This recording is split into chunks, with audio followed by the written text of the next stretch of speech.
So on this video, what I'm going to do is just remind you guys of a couple of things for while you are painting some of those smaller details, such as the beak, the eyes, etc. Remember that you can use whatever medium you want. This example is just acrylic, so that I can show you some of those techniques and tips and things like that.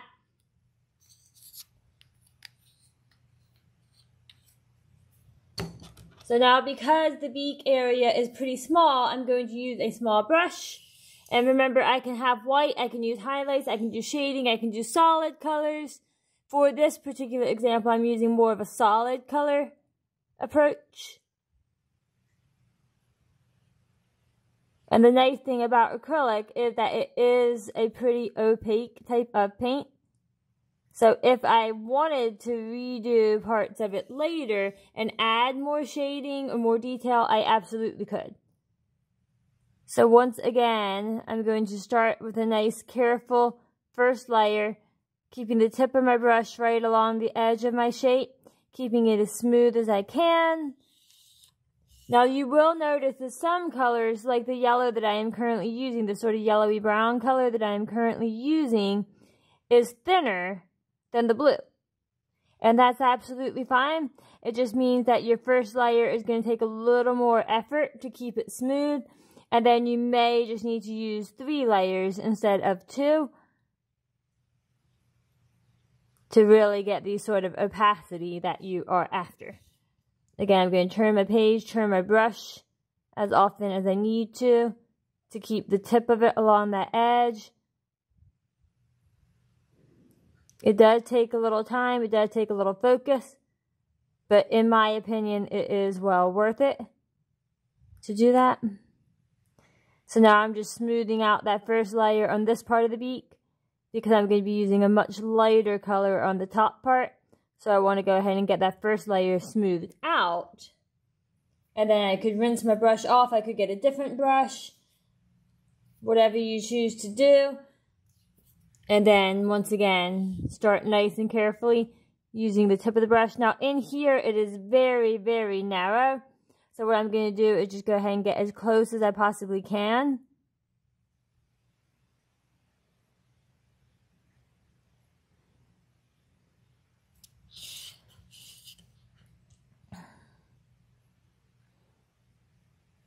And right now, I am barely pressing down at all. I'm really just kind of using the very, very, very tip of my brush because that space is so small. I will almost never start directly into a small space like that. Like you saw, I started a little bit more towards the top of the beak and then worked my way into that super small area, because what that does is help get some of the paint off of my brush, so that I'm not going into a tight area like that with a fully loaded brush. Not to mention, it helps me personally just kind of get into the mindset so that I'm kind of calmed down and a little more focused before I go into that tiny detail area. Now, once again, it is okay if you accidentally paint over a little bits of your previous color, because remember, you are still doing a second coat, and you can always clean up the edges with a 3rd or even 4th coat if needed.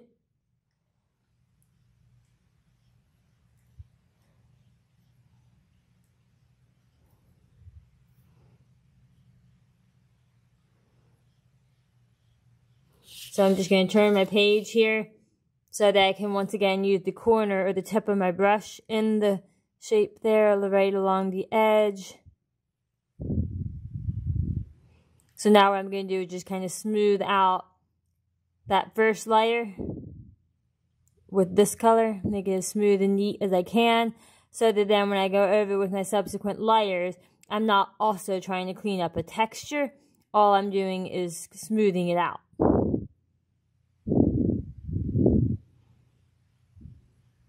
Because that's one mistake that a lot of people make. They think, oh, it's just my first layer, so it doesn't matter. And that can be a very tempting thought, but it is not true. Your first layer does matter. Your first layer matters a lot. Because even though acrylic paint is opaque, you are still going to be able to see that first layer through the second layer, if not visibly, then at least through the texture. So now what I'm going to do is actually come in here and color the pupil just with the black Sharpie. I could paint, and I still might end up painting over the Sharpie.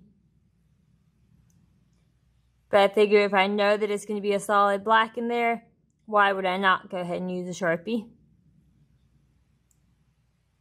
Not to mention, once again, you can definitely mix and match media.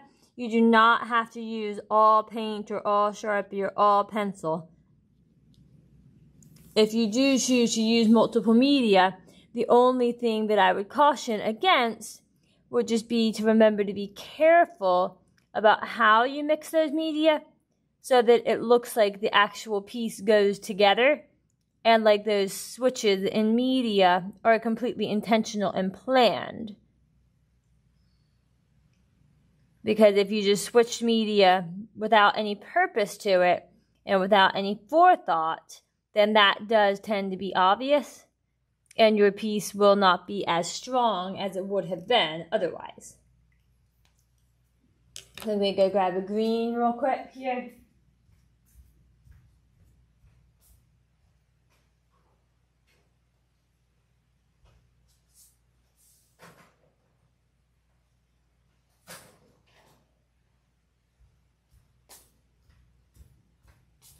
Because I think what I want to do is just use some green in his eye.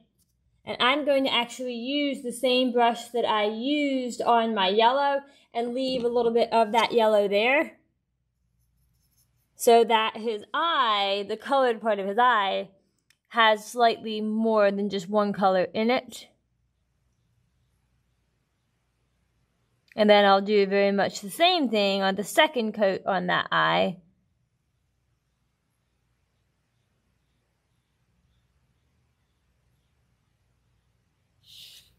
I'm going to turn my page so that I can use the tip of my brush there. Remember, I'm probably going to have to paint over a little bit of my blue to make that eye come a little bit back more prominently.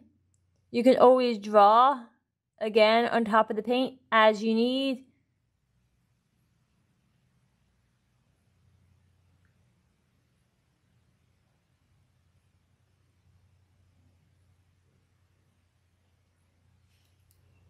So here I'm just kind of making that eye green, leaving the highlight areas not painted.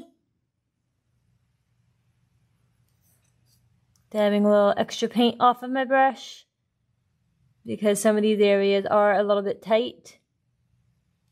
And I want to be careful not to bump into my beak.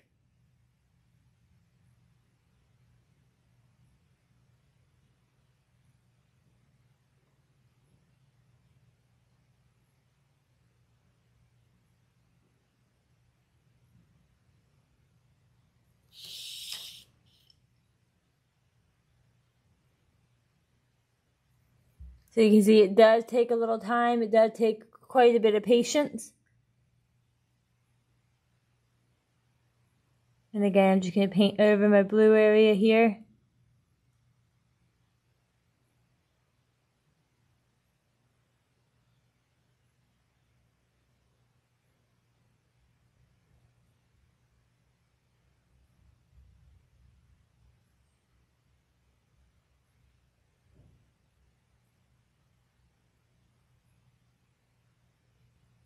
I do typically recommend redrawing details, like how I was just doing on the eye, how I sort of repainted part of the eye over top of the blue.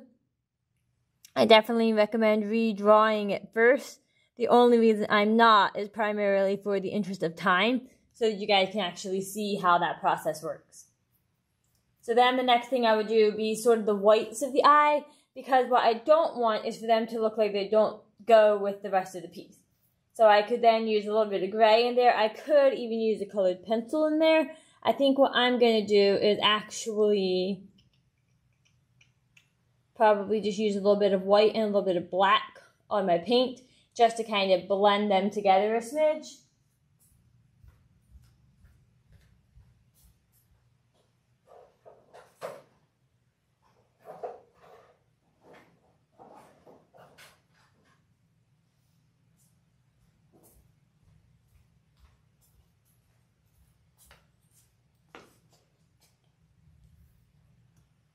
I'm going to use actually a slightly off-white, not a white, because I think that that will actually blend a little bit better and look better.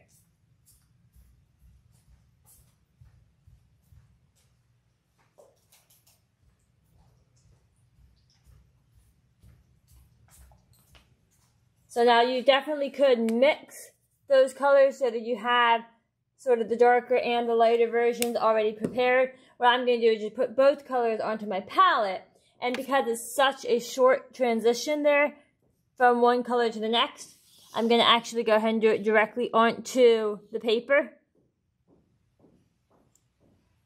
I'm going to put a little bit of black in the corner, and then I'm going to actually brush my brush off. Put some of this color more toward the middle section. And then what I'm going to do is just kind of blend the two together a little bit there.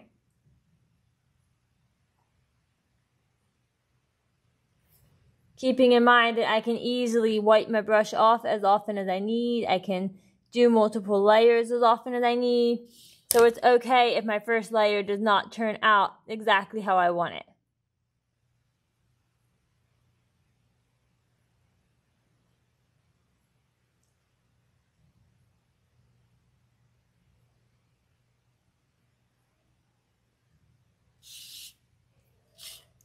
So this is just kind of like shading with a pencil, because wherever I have a little bit of that black paint is going to inherently make my color just a little bit darker there. Now once again, since acrylic does dry pretty fast, you do want to work a little quickly on this part if you choose to mix the way that I am showing you. And then I'm going to do the same thing in that front corner. Just put a wee little dab of my black. And I could easily use a red because eyes do tend to have sort of a pink or a red in there. Put a bigger bit of my other color. Wipe my brush off. And then just kind of blend the two together a little bit.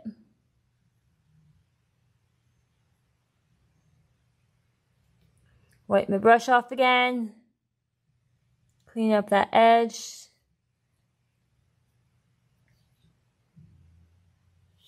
Gonna turn my page. Stay on your screen might help.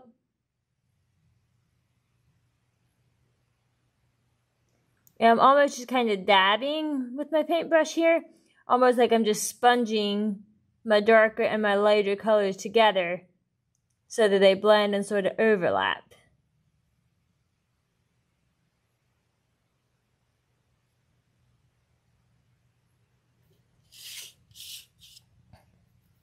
So once again, it's okay if it's not exactly how I want it yet.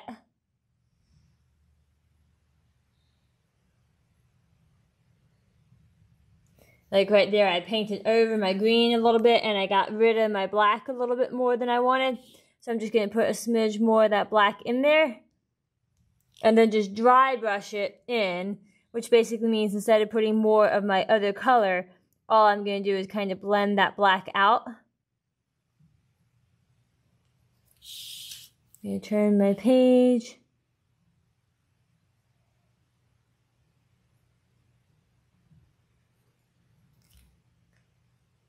And you'll notice that I tend to just use my hand to wipe off my brush. I don't recommend that. But some people do prefer to just work that way because it's faster. There's not anything necessarily wrong with that. The paint is non-toxic. But it can still be neater and more tidy to do it otherwise. So that particular little bit there shows you how to do a little bit of the shading with acrylic paint. And then the next thing I would be doing would be a second coat on my beak. And then I would move into a second coat on the eye as well.